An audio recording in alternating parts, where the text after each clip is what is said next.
Welcome to Outrage and Optimism. I'm Tom Rivik-Karnak. I'm Cristiana Figueres. Dame Cristiana Figueres. And I'm Paul Dickinson. This week, we talk about what's going on in the US with federal climate policy. We speak to the head of the Natural Resources Defense Council, Manish Bapna, and we have music from Dizraeli. Thanks for being here.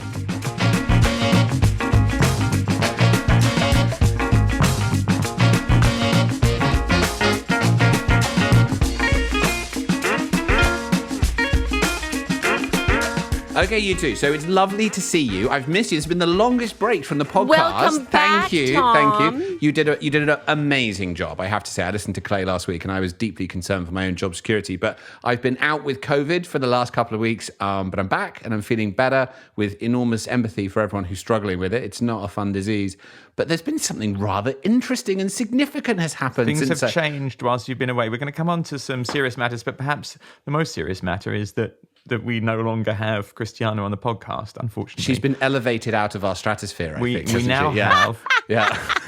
Dame Cristiana Figueres, OBE, and actually... Excuse me, DBE. DBE, Dame of the British Empire. I mean, the OBEs No, you're DBE and OBE. are... I mean, there's so many... It's all about the British Empire. You've left Costa Rica. Yeah. You're now working for the British Empire. The question is, who knew that the British Empire still existed? It stretches from That's Land's the most End to the top hurtful of thing to wherever say. England No. is, yeah. Look, seriously, in all seriousness, I would imagine you would be comfortable with us still calling you Cristiano. Would that be all right? Does it have to be Dame Cristiana? Well, as long as you don't do, change the dame for the dam, which some people are doing, okay? Congratulations, Cristiana. Congratulations. Extremely Very well well deserved. And I'm And very... if you, sorry, Tom. After you, sir. If you're actually interested, if you go to Cristiana's website, you'll see that she's been equally ennobled by practically every other country in the world. So I think the British came in last, but well done, good old Britain. Yeah, exactly. And thank goodness that the honours system is being used to recognise things like that. So huge congratulations, well deserved, and recognition of you and so many people, including many of our listeners. Exactly. Who have done That's so the much. point. That is exactly the point. So many And just people. a tiny thing for our international audience, were it Tom, it would be Sir Tom Rivik-Karnak, but the Dame Or is Sir the Paul. equivalent of the Sir. Were it Paul, it would be Sir Paul. One day, Paul, one day. Now, we're going to get on to the complicated issue of US federal climate policy. There's a lot going on in the US at the moment. It's very consequential for all of us. But we have to start really by mentioning something extremely serious that's happening right now. And it's amazing how easy it is to not be aware of this, but it's incumbent upon all of us to keep our eyes open to what's unfolding around the world. And this is not an easy one. For those who've been following the news, there is a very severe heat wave right now unfolding across the Indian subcontinent. About 1 billion people are facing temperatures up to 120 degrees Fahrenheit. That is about 46, 47 degrees centigrade. And we should bear in mind, it's only April, right? The hot season is just beginning. And if you look at the analysis and the reports from the Indian Weather Service, they're extremely concerned, first because records are dropping all over the place, and secondly because this is happening during a La Nina weather pattern that normally leads to a cooling effect. But despite that, we're seeing these absolutely devastating heat waves. We've had Kim Stanley Robinson on this podcast. We've talked about that opening scene that I'm sure many people have read. We're not suggesting anything like that is unfolding right now, but my God, it's too close for comfort. So we just wanted to mention that. I don't know if either of you want to come in before we turn to our issue of US policy on this very concerning phenomenon that's happening right now. Well, the tone of the tragedy really that is unfolding is very eerily remindful of is remindful a word? Remindful of It is now, Dame Cristiana. Yeah, thank you. Of that first chapter of the book, that if anybody, it's very difficult to read through that chapter. And now here we have something that hopefully will not have as drastic consequences. But we're moving in that direction. And here's the piece that I would like to underline. In a country that is a developing country that has no historical responsibility, in a country that has for so many years argued that what really counts is per capita emissions because they have one of the lowest per capita emissions rates. Just to put two examples, India per capita emission hovers around 2 tons of CO2 per capita, whereas the United States hovers around 15. And India has for years been arguing that we should be looking at per capita emissions and that every single country should come down to 2 tons per capita because that would actually help to address climate change, which they're absolutely right. The injustice of this is just heart-searing. So the book that Tom and Christiana are referring to is The Ministry for the Future by Kim Stanley Robinson, and that paints a long and detailed picture of a plausible future with regard to climate change, but it begins and sets the scene in a very terrifying way with an extreme heat event in India, and it's just extraordinary to see life imitating art here. So that's pretty serious. Yeah, and I mean, obviously, it's very easy to feel very disempowered and powerless as we look at this terrible thing that's unfolding. There's very little that we can do when you get to this point of an emergency. One tiny thing I've done, which just helps keep it to mind, is I put a weather app on my phone. I have it on my home screen, and I put cities in India on there. And every time I look at my phone, I think about those people. And actually, I found it's really kept it in my consciousness. Not that it does any good, but it's actually... What a good idea, Tom. It brings it to mind on a regular basis. Now, let's move on. And let's move on from the impacts that we're experiencing to hopefully what is going to become one of the key centers of solutions. And we're going to dedicate the rest of this episode to talking about what's happening at the federal level in the US. Not only the federal level, actually, but really what's happening at the US and the federal level is a major piece of that.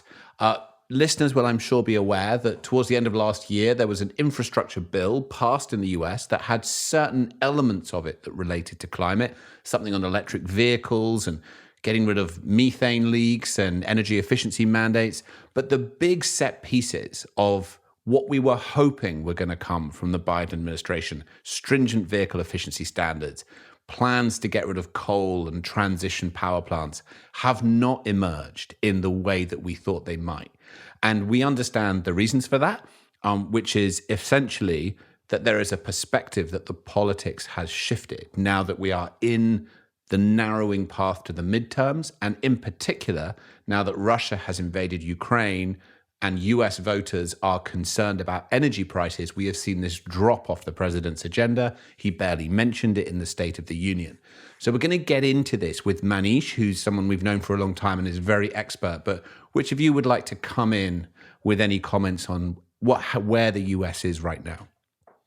Well, Tom, you said people are worried about energy prices. I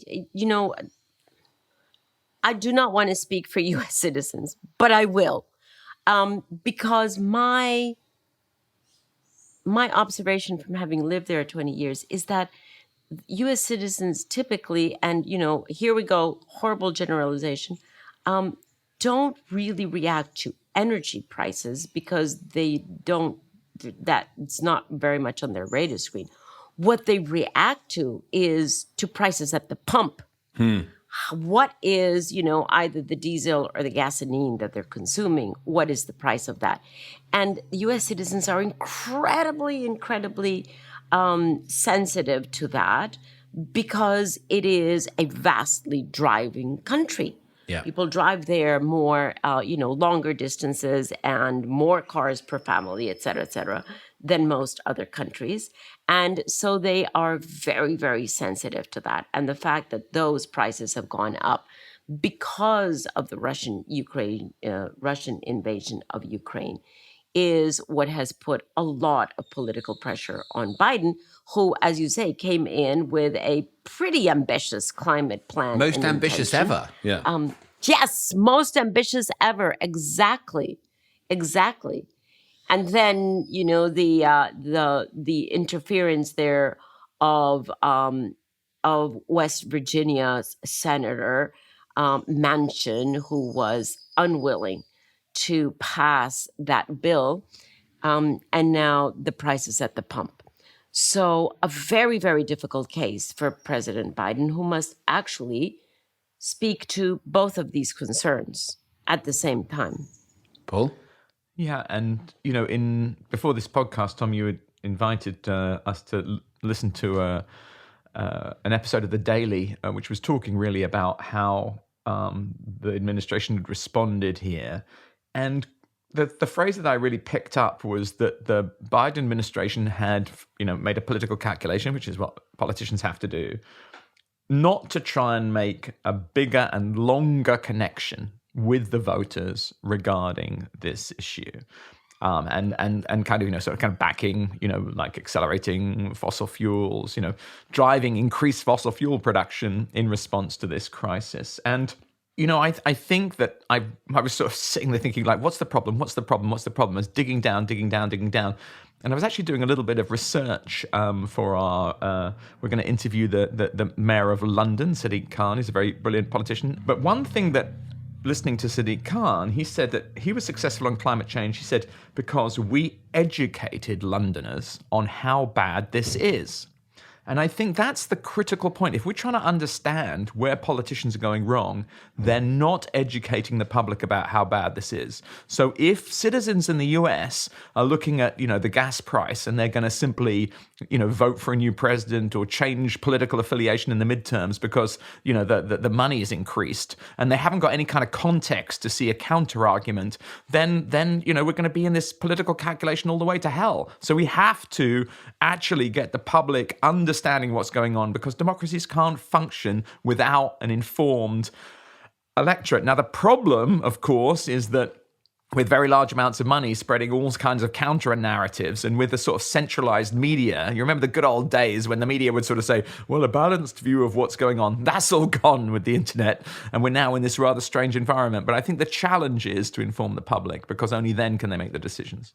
I mean, I'm 100% behind that, Paul, completely. And we should have started that 30 years ago, in earnest, is the reality. And we should absolutely start it now. And time is very short. I mean, just listening to what you both said there, and Cristiano in particular, what you talked about, the question I'd like to ask before we go to Manish is, are we making any progress in the US? Is the US actually moving forward? Because all the way back to Clinton, as far as my memory stretches, administration comes in, they says they're going to do something about climate. They have other priorities that they focus on first, be it healthcare or infrastructure. Then the midterms hove into view and they decide they can't talk about climate because it might potentially scare some voters.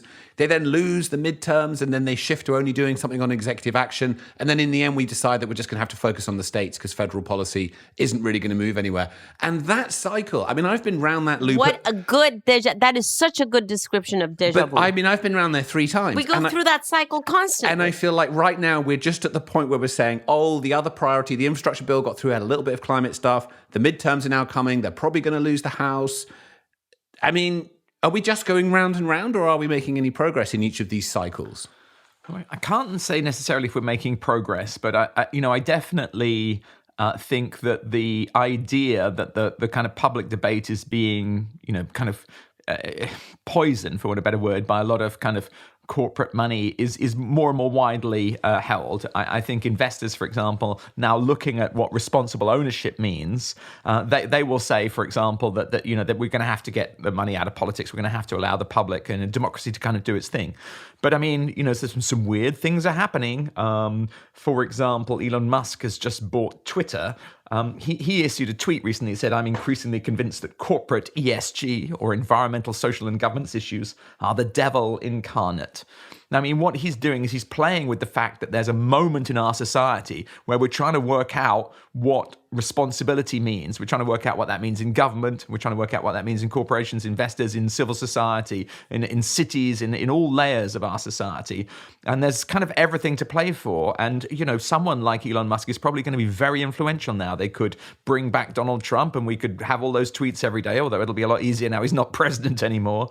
Or we could have some kind of new way of addressing our environmental, social, and cultural challenges. But it could Paul, go hang either way. on, because I mean, I totally agree. So cultural transformation, society needs to shift. done, fully agreed. But the question right now is, can we get something material through the US federal system? That's the exam question for today. Where are we? Christiana, I'd love to hear your analysis on that. Are we making progress, or are we just going round and round? And the solution, of course, is what Paul said. I think we're going... But yes, carry on. Yes.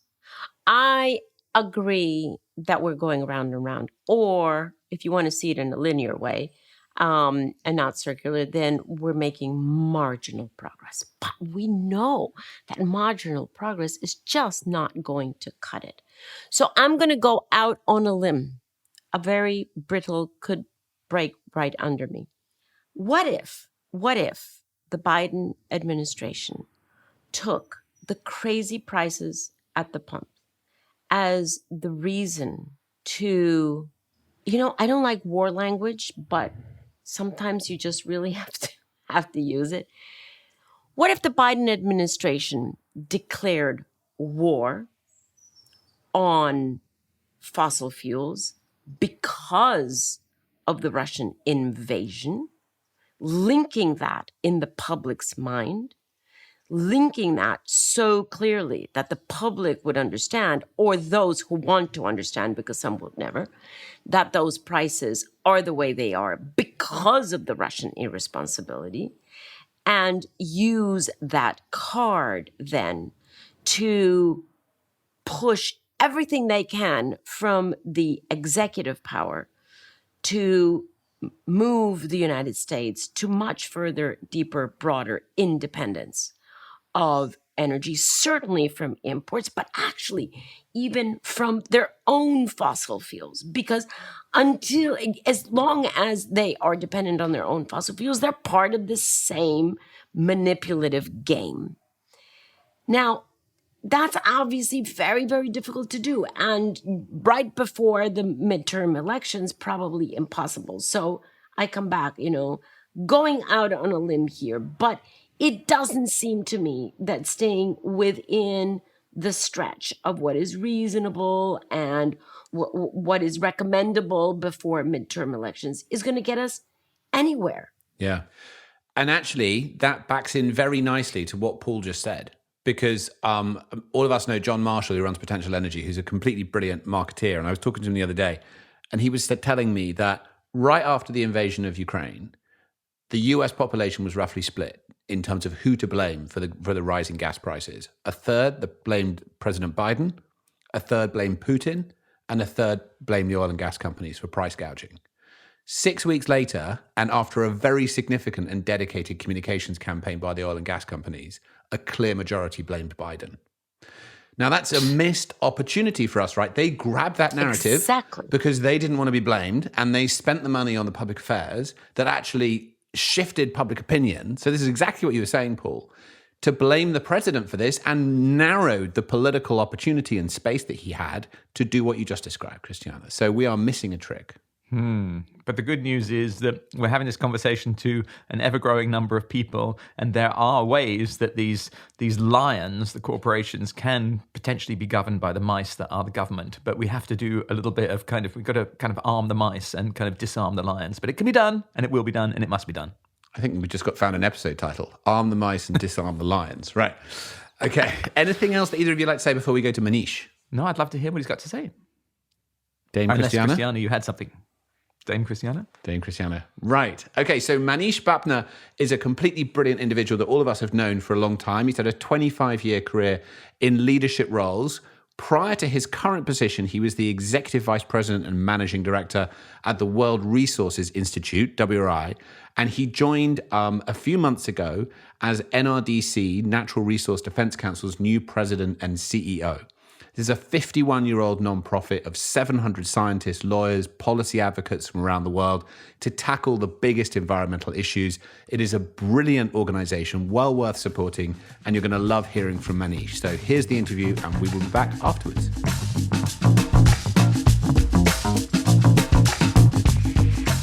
Manish, hello. Thank you so much for joining us here on Outrage and Optimism. And we are so delighted to have someone, Manish, who is so clearly positioned to walk us through what on earth is happening in the United States.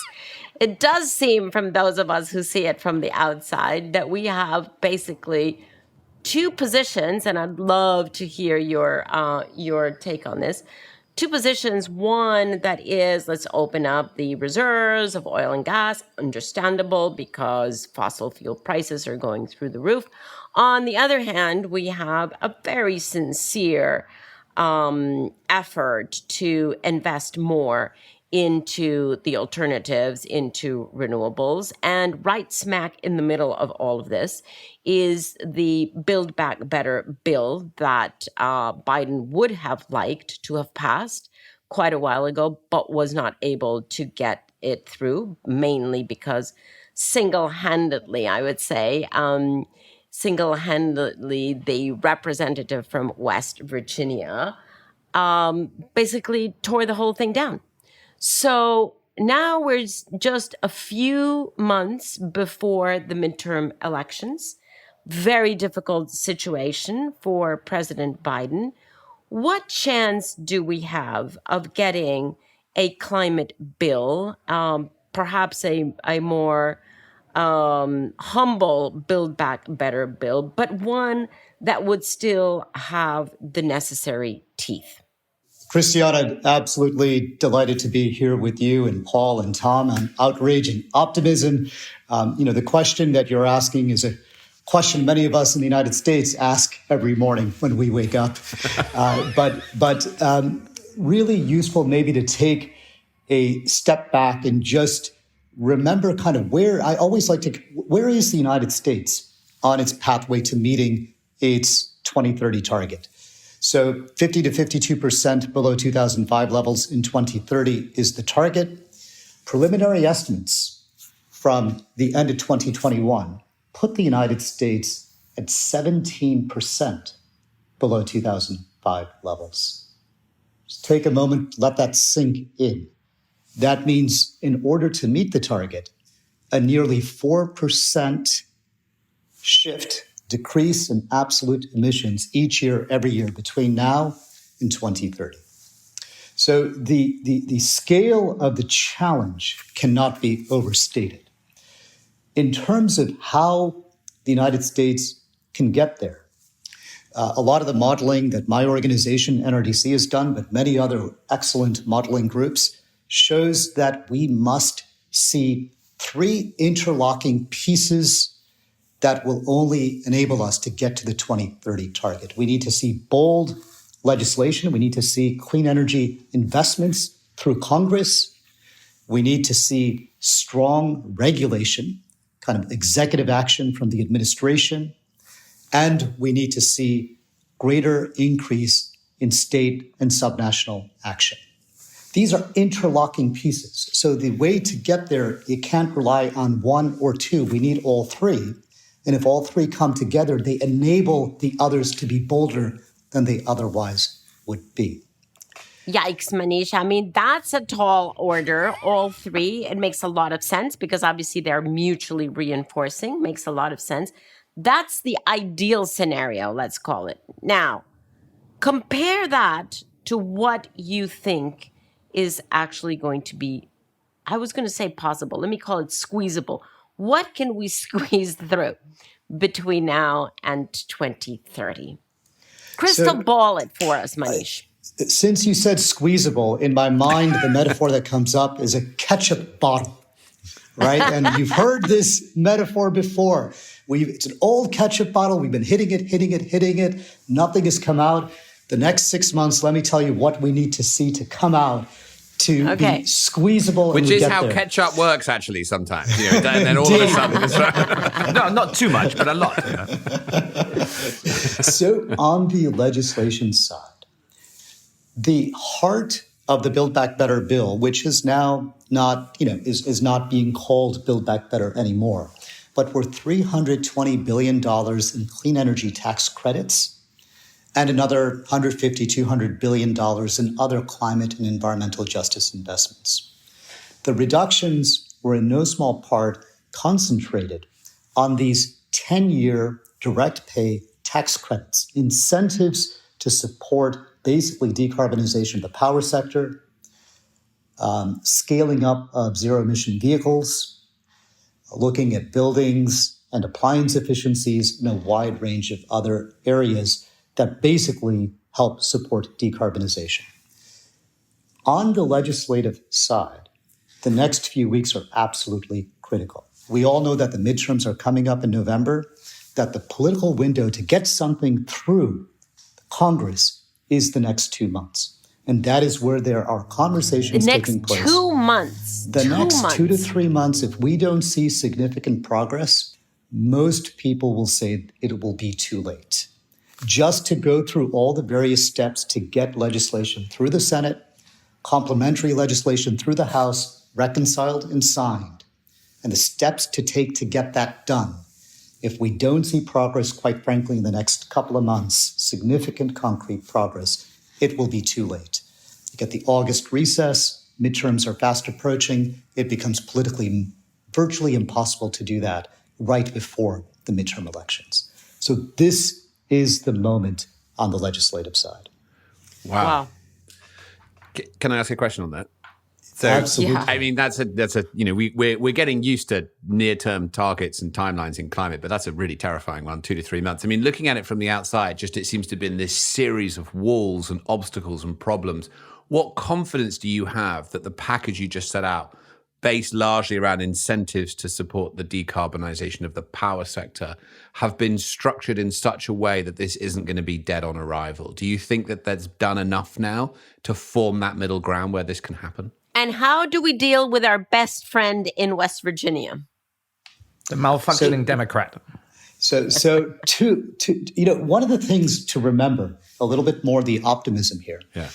You may recall 2009, after the Lehman financial crisis. The United States had a stimulus package called TARP. It was about $830 billion. $90 billion was on clean energy. It was the third rail. It was the smallest piece. It was the most controversial piece. And, it did finally get through. Fast forward to Build Back Better. A few months ago, about a $1.752 trillion package, the largest share was on climate, 550 billion, and the one that politically brought almost everyone together. So in the 10 years since 2009, 12 years, things in the United States have changed significantly. That doesn't mean we have this yet across the finish line. But even Senator Manchin has spoken very positively about climate being the one area where he felt that there was significant alignment. Where he has raised questions are on the details of specific policy provisions, not questioning the importance of the clean energy tax credits themselves. That's an interesting point. So for our non-U.S. listeners, Senator Manchin is the senator from West Virginia. And it's important to remember, Senator Manchin is in a state that Trump won over President Biden in 2020 by 40 percentage points. Wow. Trump was nearly 70%. Biden and Harris were close to 30%. This is a deep red state. Yeah. So given that change, I mean, you just described this long arc of transformation, which is encouraging. I mean, it's from failing big to failing small, but let's hope the next step is winning. But given that, do you think there's enough in this constructed package now to get us through in the next couple of months somewhere? I do, Tom, and you're pessimists might be right more often. Optimists win more often. Yeah. Yes. Yes, Manish. Yes. We are so on your team. But I believe that there is a lot of goodwill at the moment. I don't want to sound Pollyannish naive. Look, there's some really hard conversations that need to happen. There isn't a lot of time. We need to get very concrete about what can be contained in this bill. But my hope, my sense is that those conversations are indeed happening with the Senate leadership, with the White House. Ultimately, I think if everyone just went into a room and said, what could we actually agree on? What they could agree on would capture the bulk of what we need out of this bill through legislation to be able to take a significant step forward to meeting the U.S. target. The challenge is there's a lot of other things, as you well know, on the global stage and in Congress. So time is tight. People must prioritize this because this is, as we all know, an existential moment.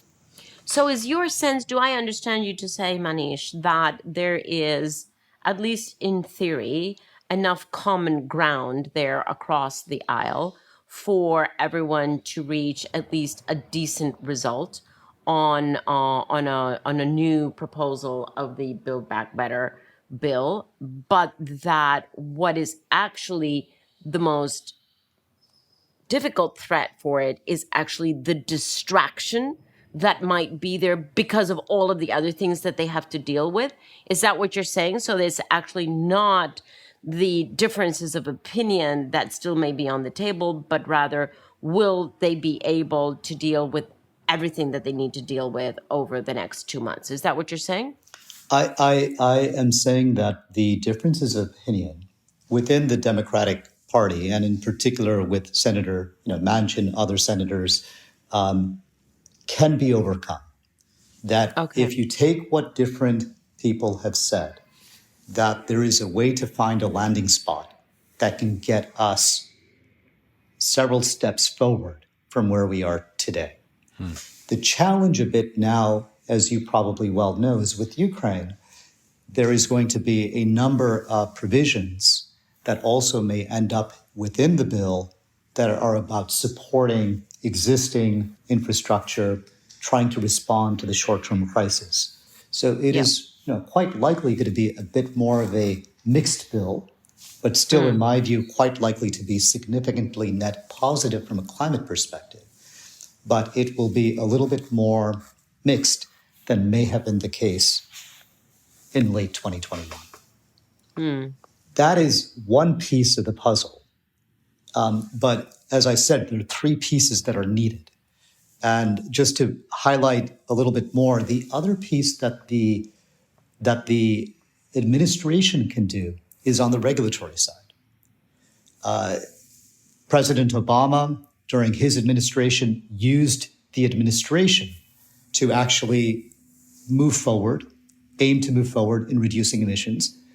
We believe that the two most important rules that the administration needs to focus on, again, in the next few months, ketchup bottle, next few months, are on power plants and vehicles. And the reason that this is so important is because in order to both propose and finalize the rules in a timely way before the 4 years are up, you need to start moving fast. And that is, I want to kind of signal that the rules, the regulations, are equally important, roughly, in terms of the scale of reductions that they will help create. And those rules need to start to move much faster than what we've seen so far. And Manish, can those rules, those regulations, they can occur purely through executive authority, or are they likely to be challenged by a Supreme Court that is now very much on the conservative side? I mean, it'd be great in a minute to talk about the state, but is that regulatory piece at risk from legislative challenges in the courts?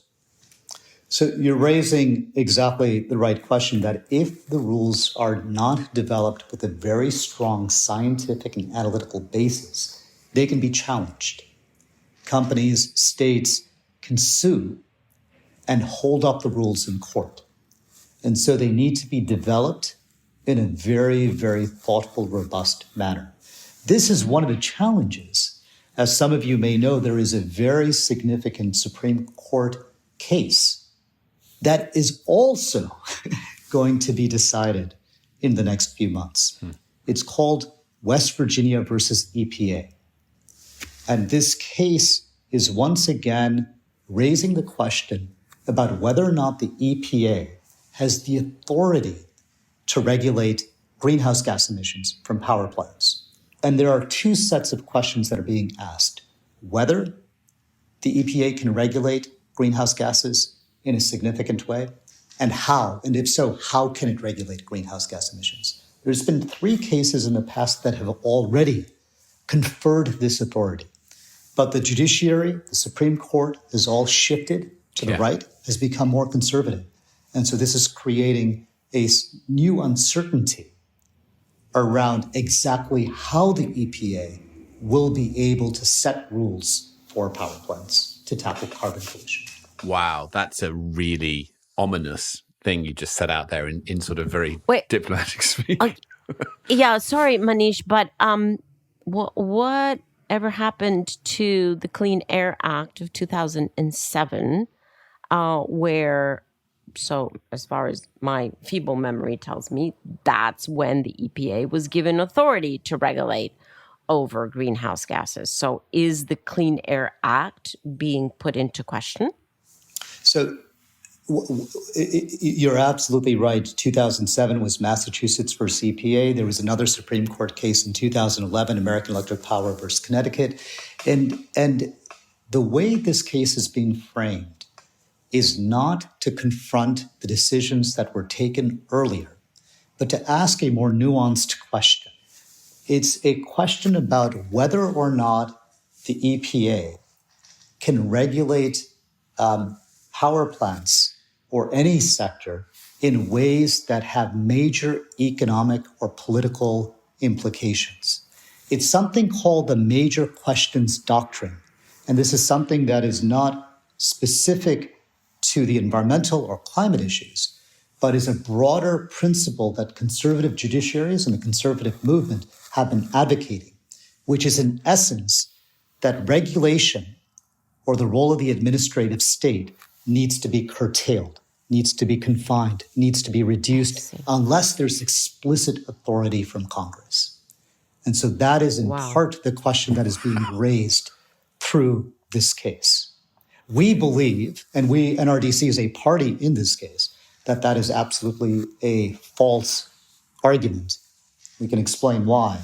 But just to let you know that that is one of the more significant uncertainties at the moment.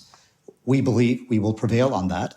But then there's a question not about whether, also how. And that's where how the EPA might be able to regulate may be more constrained than what we have seen in the past. Wow. So this really goes to the core of what is the role of the state? What is the role of government? Protect its people, or I don't even know what verb to use with respect to the economy. Protect the people or protect the perception of economic stability. Very, very interesting. Wow. Can I just build on that and ask you like a tiny question, Manish? It's like, you've spoken so eloquently about the need for us to see, the interconnection of these issues about equity and, kind of human rights and access to resources. And, as we try and build a movement, how is it that this radical surrender of the state, where the state says we're not interested in national security anymore, let the children, take the risks, we don't protect each other anymore. How is that called conservative? What happened to the word conservative? The way in which this, major questions doctrine is being framed is that the administration, the ministries in many countries or departments in the United States, agencies, are more constrained in what they can do unless there's explicit authority given by the legislature, given by Congress. And so I think the argument that the conservative movement would make is we're not against those things. We just believe that the legislature should be the one advocating for that. The problem is that legislatures rarely get into the level of detail that is needed to design these types of rules. That's a reason why you have departments with 10, 20,000 experts understand the science, understand the analysis, to be able to design the granular types of rules that can protect public health, that can protect children, that can protect the planet. So it is a false argument in my view, but that is the type of response, Paul, you might get to the type of question that you're raising from those that share that belief. Manish, can I ask you? You've set out these three pillars, and the legislative path is there, but it's narrow. The regulatory path has enormous risk, given we've got to assume that they've timed this case in part because the Supreme Court has now tipped and they feel they've got a better chance. But I mean, we'll see what happens. I'm glad to hear you feel optimistic. I'm sort of old enough to remember a few runs at this type of thing where when we're not successful, we sort of console ourselves with the fact that much of the authority resides at the state level and that can still move forward.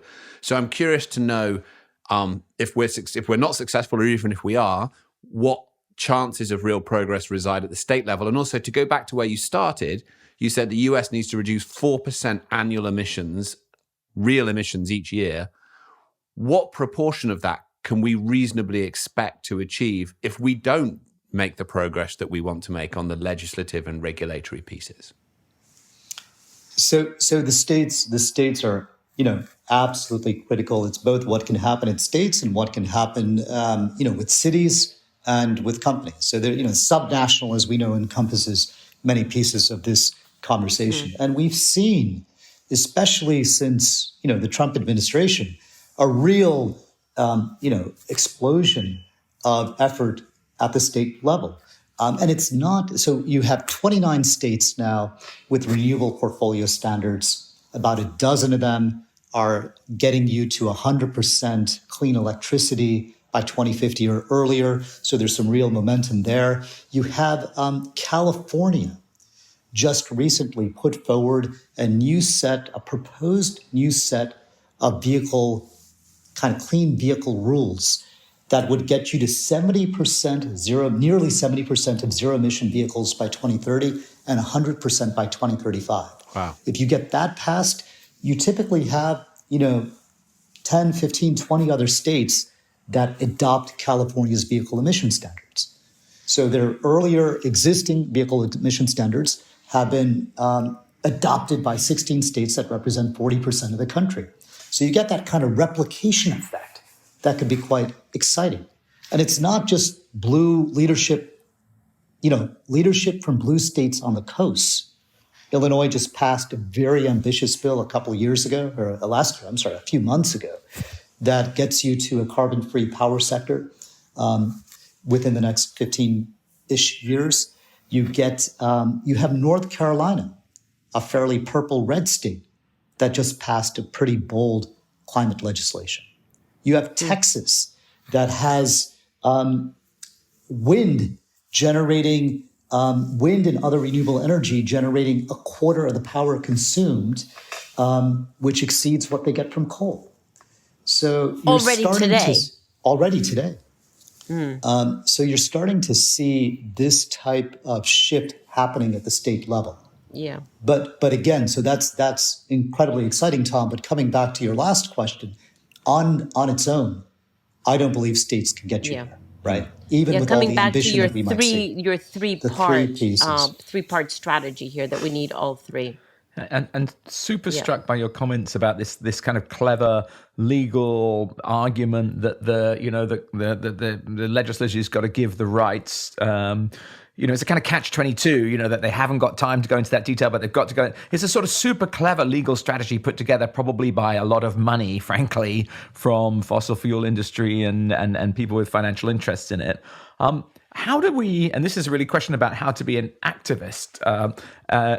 You've got work for two of the most interesting and influential NGOs in the history of the environmental movement, WRI and now NRDC. Can you describe how you can see that how you can help the people listening to this podcast to think through how they can maybe engage with that movement building, to sort of change a narrative and help, in the United States, but worldwide, for the people to reconnect our governments and our civil servants with their kind of sacred duty, if you will, to protect the citizen and the state. How do we get out of this kind of legal trickery and back to the sort of reality of human survival, for want of a better word?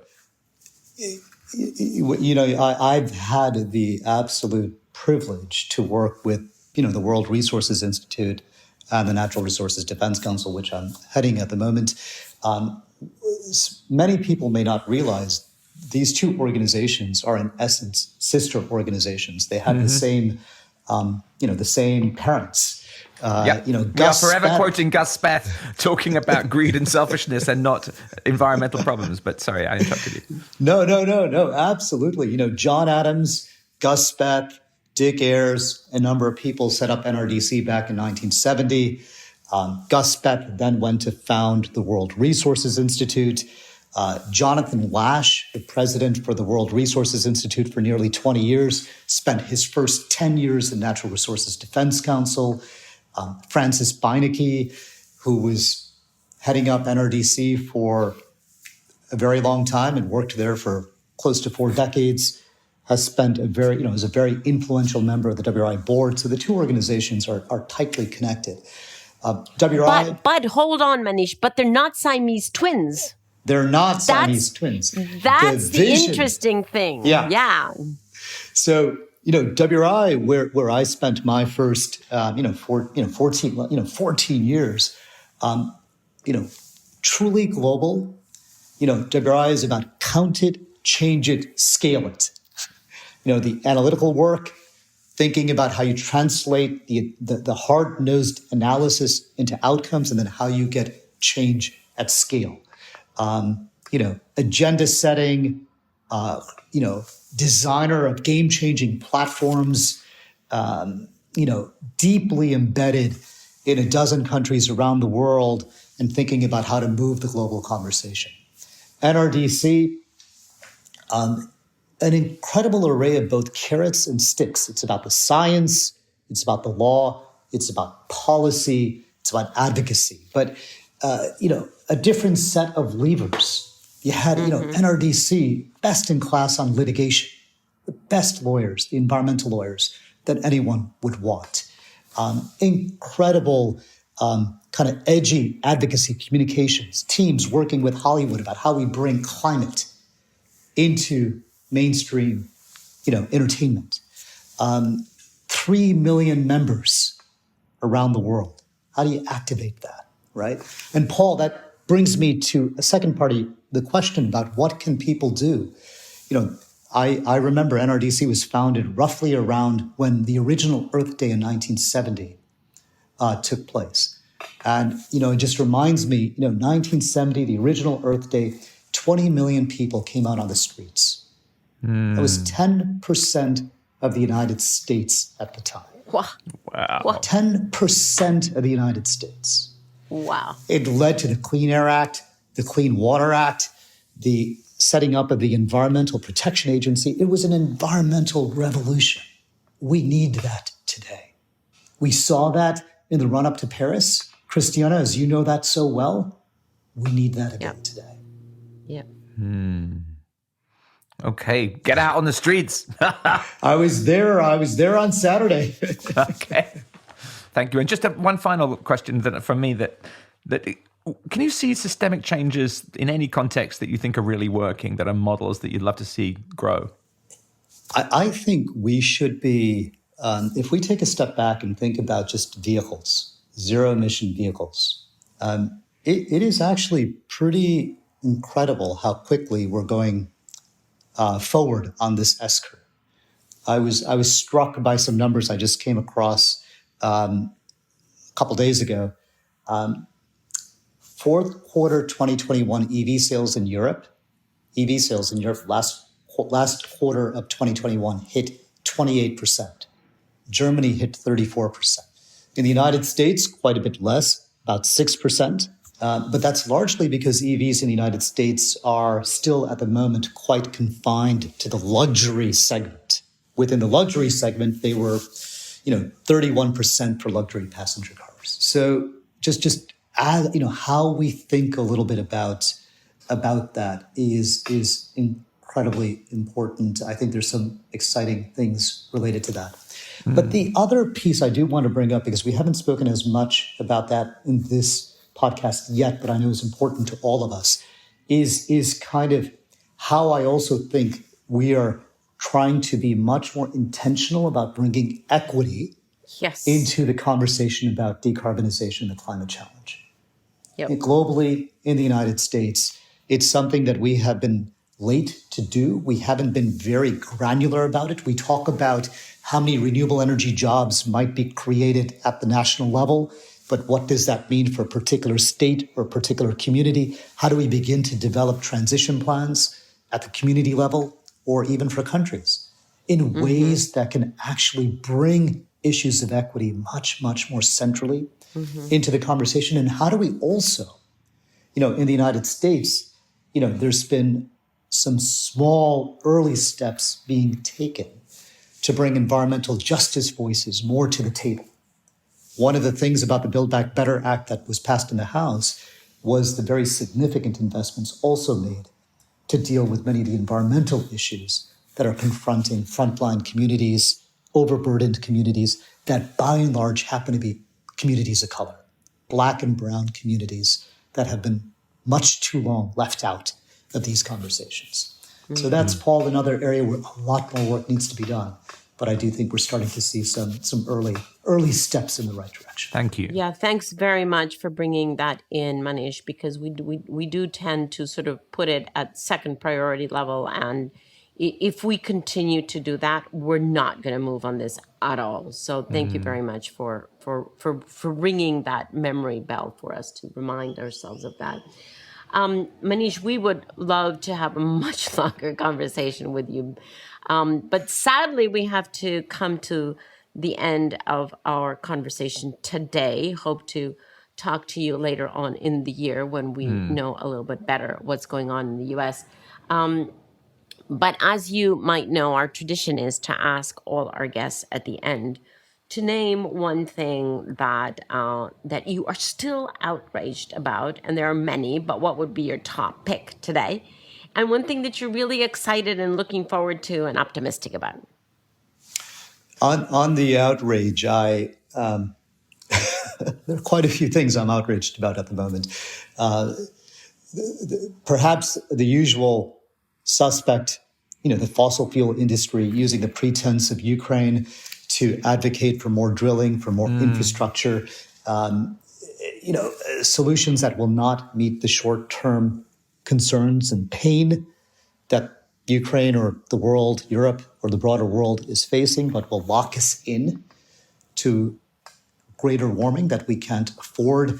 The fact that despite absolutely record profits, they're not reinvesting those profits in clean energy, but they're actually returning them in terms of stock buybacks, increasing shareholder wealth.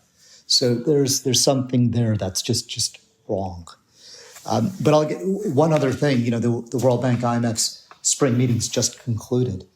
And, one of the most terrifying kind of conclusions from that meeting is when you look back to pre-pandemic levels, some of the estimates of the number of people falling back into extreme poverty are absolutely terrifying. 250 million people. Oh, my God. When you add the COVID and the response to COVID, energy prices, and now the forthcoming food crisis, which is going to get worse before it gets better. 250 million people falling back into poverty, extreme poverty, $1.90 a day, while wealth continues to get increasingly concentrated in certain industries and certain individuals. That is morally unacceptable. Yeah. Well, I'm optimistic, Christiana, about outrage, about the power of outraged people to do something, right? Just coming back to the Earth Day, coming back to what we saw in the run-up to the Paris Agreement and the Sustainable Development Goals. We need that now. We're starting to see that. It's been tough with COVID, but many people were out this weekend for Earth Day, getting that energy back, getting that outrage back. We need that because that is what moves things at the scale and speed that we need. I love that combination of outrage and optimism. Optimistic about the outrage is absolutely fascinating kind of jujitsu, sumo. Manish, we asked this question of so many people, but this answer is a first. So totally delightful. Manish, thank you so much. Thank you so much. And thank you to you and NRDC, its members, and so many people who continue to put pressure, frankly, on what should be happening in the United States. So really appreciate that. And if we may, we would love to have you back once we know where things are going to, again, interpret that for us. So thank you very much for today. And we look forward to a further conversation. Absolutely. It's been a privilege. Thanks, Manish. Thanks so much, Manish.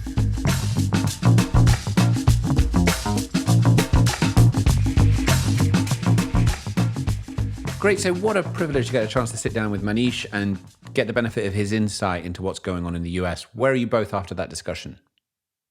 I'm just... There's so much that he spoke about. He's so experienced, so knowledgeable, so great to know that there's that kind of force dealing with these multiple problems. But I don't know, there was one thing that stuck in my mind, and I was reading about it a bit subsequently, about the U.S. Supreme Court is trying to suggest that the Environmental Protection Agency, do you remember that Manish was talking about that, doesn't have authority to control pollution. And it's like, they talked about the court's conservative majority. And I started thinking to myself, what do they mean by conservative? I think this word conservative has been completely hijacked.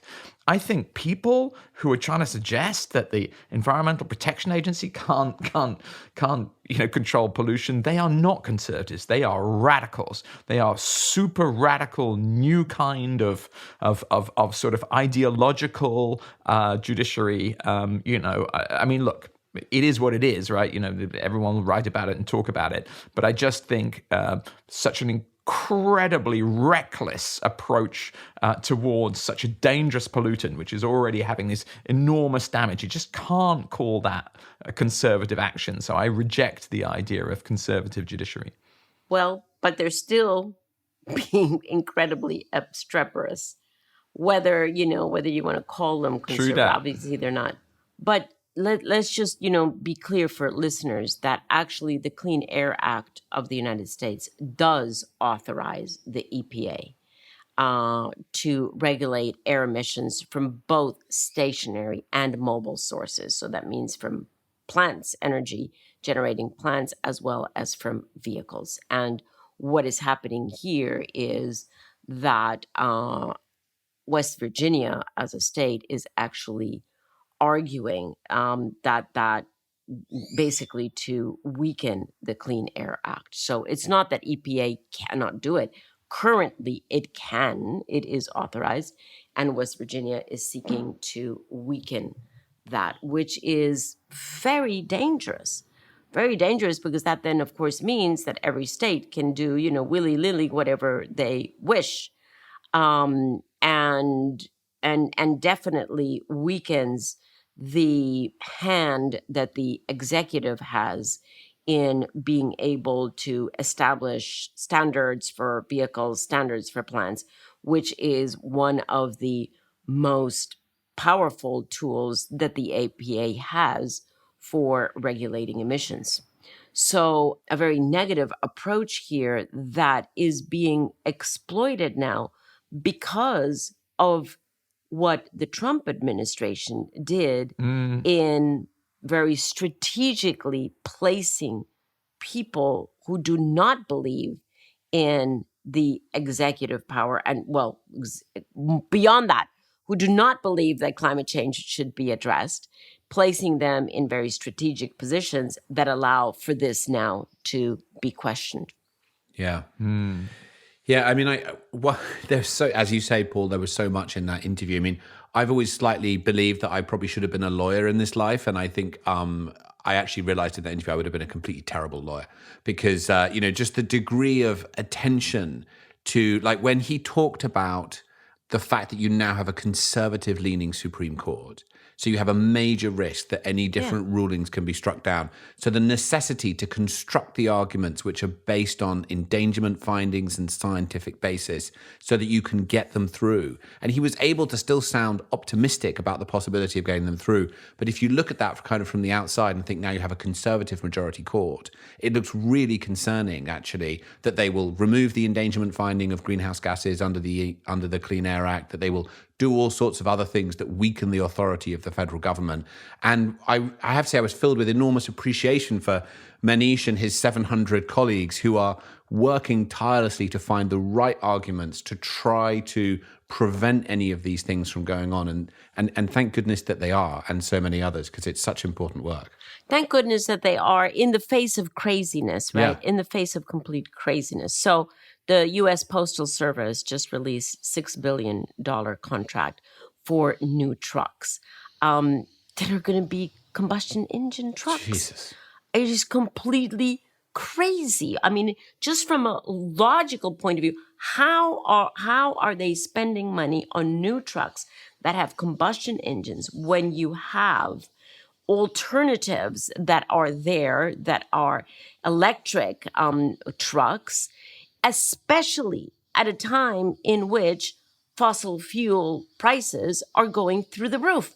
It is just completely crazy. Yeah. Completely crazy. How do they put those two things together? Where is the logic here? So I just want to kind of like launch a campaign with actually no budget, no plan. No one's going to follow this campaign and it's just going to disappear. But my campaign is to say, and by the way, I was, in the UK, we have a Conservative Party, and that was not the party that I kind of grew up with. But it's, like a lot of the population would call themselves kind of conservatives. I don't think these crazy people who are saying, climate change doesn't matter and, we can face any kind of risk and we can pose any kind of risk on our children and we can pose any kind of risk on the more vulnerable.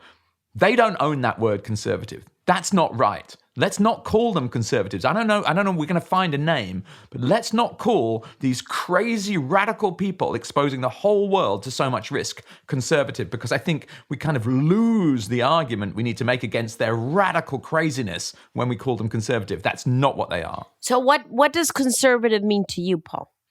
That the world is conserved, like we get to survive another, 1,000 years, that humans can, the a environment, livable world should be trees, a fundamental basis of conserve nature, not like just, big machines or some ghastly problem with the atmosphere smashing everything up. And we should point out, in all humility, because we've been talking about the US, but in the UK where Paul and I sit, Jacob Rees-Mogg, MP and member of the cabinet, gave a speech this week on Monday, I don't know if you picked up on this, either of you, in which he basically set out, in his words, because he was prominent in the Brexit campaign, that the promise of Brexit can now not be delivered under net zero legislation. So the government needs to abandon net zero legislation in order to free themselves from the shackles of regulation and move forward into this future that they're trying to believe that they're able to construct, but that net zero is not a part of it. So this is a full frontal attack in the UK as well. And we'll get more into that at another time. But I like your idea, Paul. I mean, maybe just calling them, I know I was going to swear then, but probably best not to. Yeah. Right. Anything else from either of you before we go to our music? Not really, but Christiana's about to say something. She's thinking so hard, I can tell. That's the deliberations of a dame. I'm just really concerned that we're shuffling the chairs around on the Titanic, right? And not really getting to grips with this, especially in the United States. And now, Tom, you bring in the UK. I guess the question that I ask myself is, what is the leadership that is necessary to step above and beyond the shuffling of the chairs? And I know that the shuffling of the chairs is really necessary if you're playing that political game. And maybe the answer is you have to play that political game because there's no other option.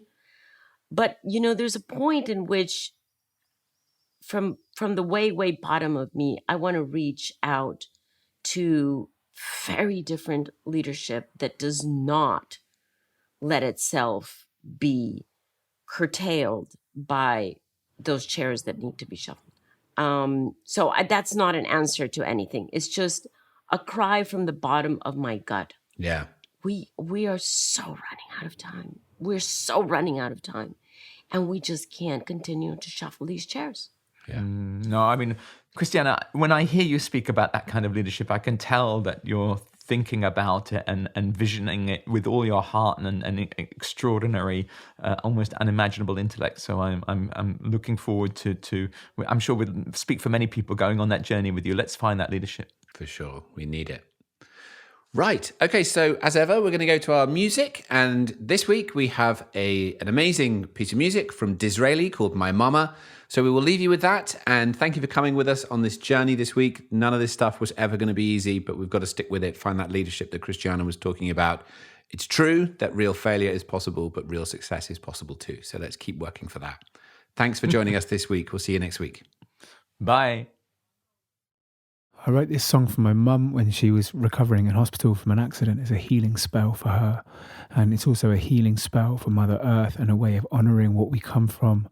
Mother Earth is in us in the same way that the DNA of our own mother is in us, part of who we are, our material. And I also want this song to uplift us and give us some of the resilience that we need to heal and face our challenges. Like my mum, who did get up out of her wheelchair and she learned to walk and dance again.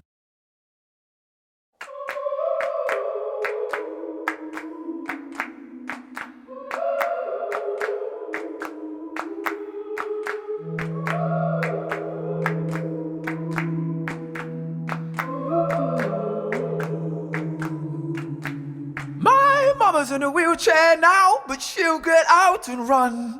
My mama raises her eyebrow high like she raised her son. My mama carries all them bombs that she was born among. Oh, you don't wanna mess with my mama's not an old time nun, no, the time she comes from's hard. My mama's got a quick draw tongue and a tighten size of heart. She give you hot steam food and a soup of greens she grew. There is love in all the things she do. And I will come visit you. I will bring fruit and games. I will come anytime you call. I will come visit you. I will bring fruit and games. I will come anytime. My mama's in a wheelchair now, but she'll get out and run. My mama raises her eyebrow high like she raised her son. My mama carries all them bombs that she was born among. Oh, you don't wanna mess with my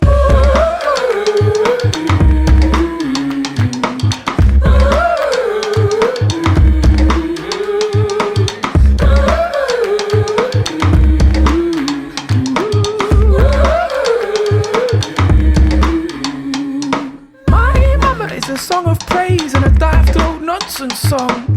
My mama swings a vorpal blade and the drip drip days undone. My mama by the tum tum tree with a gorgeous summer spine. My mama's only 5'2", but she rolls like 9'9". My mama's in a wheelchair now, but she'll get out and run. My mama raises her eyebrow high like she raised her son. My mama carries all them bombs that she was born among. You don't wanna mess with my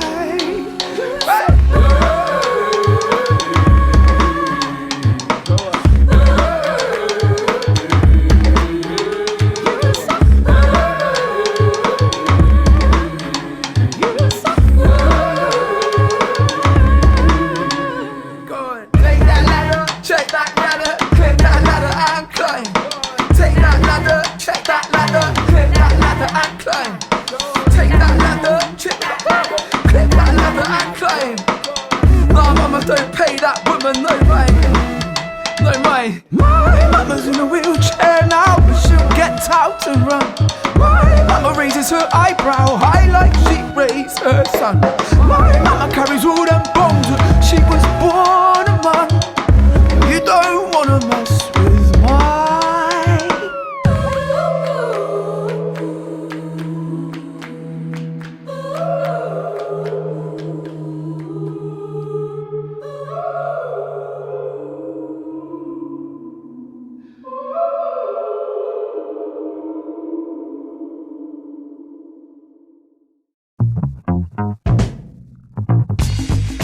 So there you go. Another episode of Outrage and Optimism.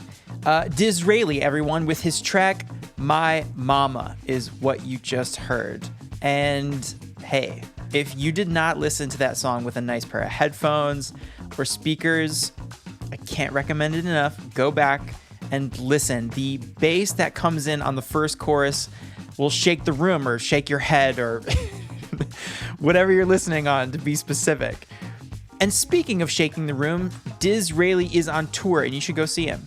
He's got 3 UK dates this week, starting tonight, Thursday night in Nottingham, and tomorrow, Friday in Birmingham, and Saturday in Brighton, and yeah, more in early May. So I've got a link for the tour dates and tickets in the show notes.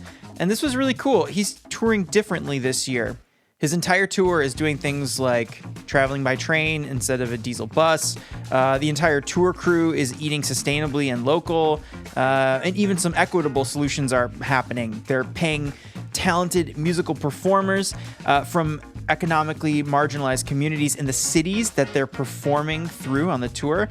And free tickets to these shows are being given to people from economically disadvantaged communities too. So it's these kinds of radical collaboration that are an opportunity to dismantle systems of oppression, do local climate solutions work, build real community and social equity. So yeah, Dizraeli is inviting us to take part in creating the future we want. So go to the show notes, click the links, buy a ticket, go see the show. He has all these really creative opportunities to financially back the tour and make these beautiful music moments happen. So again, check the show notes and enjoy the show. Thank you so much to our guest this week, Manish Bapna. I think I speak for a lot of people when I say I sleep better at night, knowing that Manish and the NRDC team are doing what they're doing.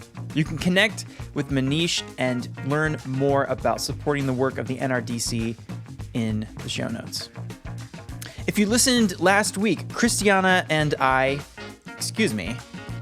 Christiana and I talked with Edwina Flock from the Environmental Music Prize. Just a reminder to all our listeners, voting is open and live, baby. So you can go get your votes in, enjoy some music, and support environmentalism by going to environmentalmusicprize.com. Link is in the show notes. Now, on a more serious note, this week our production team was discussing how our podcast is increasingly more often entering into the painful and unjust realities of the climate crisis. The mental, physical, emotional, and spiritual wellness of ourselves and our community is how we're going to win this thing. And that means that your mental, your physical, your emotional, and your spiritual health is vital to this better future that we're creating. So this week in the show notes, there is a crowdsourced thread of resources for taking care of our fear and our anxiety surrounding the climate crisis. The thread was started by Elena Wood. She's a climate communicator and sustainability scientist. And you don't need our permission to take care of yourself, but here it is anyway if it helps. You can take a break and come back whenever you are ready. You're not alone. We need you around as your best full self, fully you, and that means you've got to take care of you. Okay, deep breath. Optimists win more often. It's a marathon, not a sprint, people. And let's stay rooted and connected. If you need a little joy and optimism in your feed, go ahead and join us online at Outrage+Optimism. Yes, new social handles. And if you love this podcast, you know what helps sustain us? Your feedback. So leave us a rating and a review on Apple Podcasts.